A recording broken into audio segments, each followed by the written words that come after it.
नमस्कार. मी दिलीप वळसे पाटील, विधानसभा सदस्य आंबेगाव. गेल्या काही दिवसापासून FDA च्या माध्यमातून राज्यामध्ये वेगवेगळ्या व्यवसायावर तपासणी करून त्यांच्यावर कारवाई हाती घेण्यात आलेली आहे. आंबेगाव तालुक्यामध्ये सुद्धा दुधाच्या व्यवसायाच्या निमित्तानं काही ठिकाणी FDAने चौकशी करून त्याच्याबद्दल कारवाई केलेली आहे.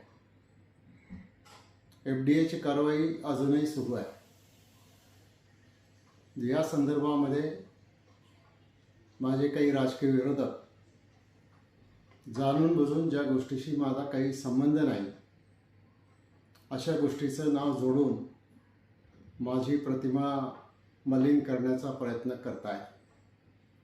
या संदर्भामध्ये मी माझी भूमिका अतिशय स्पष्ट केलेली आहे की अशा प्रकारची भेसळ करणारी व्यक्ती किंवा कंपनी किंवा संस्था कुठली जरी असली तरी त्याला मी पाठीशी घालणार नाही.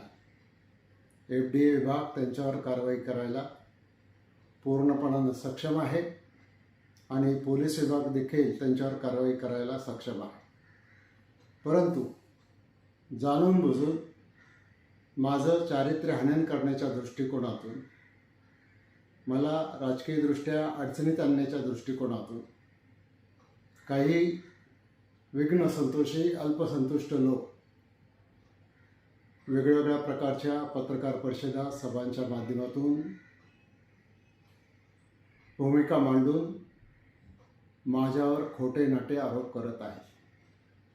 या संदर्भामध्ये मी पहिल्यांदाच हे स्पष्ट करू इच्छितो, अशा प्रकारच्या भेसळीच्या प्रकरणामध्ये माझा कुठलाही संबंध आढळल्यास मी सार्वजनिक जीवनातून निवृत्त व्हायला तयार आहे. 1 मिनिटंसुद्धा वाट बघणार नाही. परंतु खोटं नाटं जाणीवपूर्वक कोणाच्या तरी सांगण्यावरून राजकीय फायद्यासाठी करण्याचा प्रयत्न जर कोणी करत असतील तर त्यांना देखील मी या निमित्तानं इशारा देतो की गेले काही दिवस मी मुद्दाम तुमची भूमिका समजून घेत होतो, पण यापुढे तुम्ही असाच तुमचा प्रयत्न चालू ठेवला, माझी बदनामी चालू ठेवली तर निश्चित तुमच्यावर फौजदारी आणि आर्थिकदृष्ट्या मोठ्या नुकसान भरपाईचा दावा मी